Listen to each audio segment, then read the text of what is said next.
Hi, I'm Shantera Chatman, president of Power Consulting, and today I want to talk to you about how to create a gender-inclusive work environment. Every employer wants the people who works for them to have pride in their organization. Companies strive to make people feel comfortable and have introduced policies that support a positive employee experience. The question is, what are companies doing to promote pride within the employees themselves? Gender identity has growing visibility, especially now. What can companies do to be more inclusive of gender identity and orientation in the workplace? First, it's helpful to start by making the language at work more accepting. Here are some definitions to keep in mind. Gender identity: one's concept of self as male, female, both, or neither. How individuals identify internally and communicate to others. Gender expression: the external appearance of one's gender identity, usually expressed through behavior, clothing, voice, or haircut.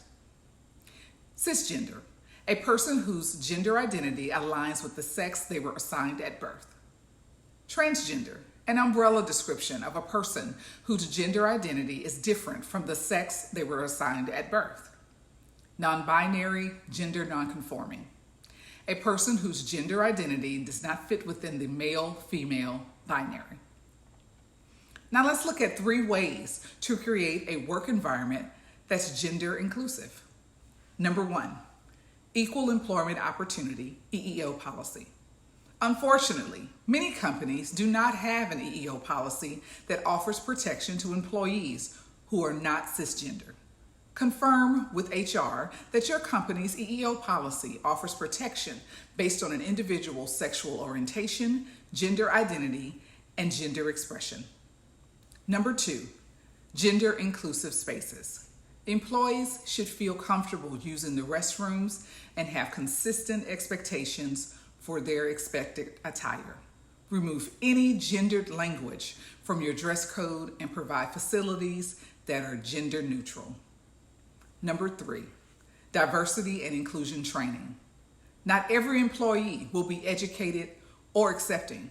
Keep in mind that training should be mandatory for all employees, including upper management, to ensure accountability. The world we live in is constantly evolving.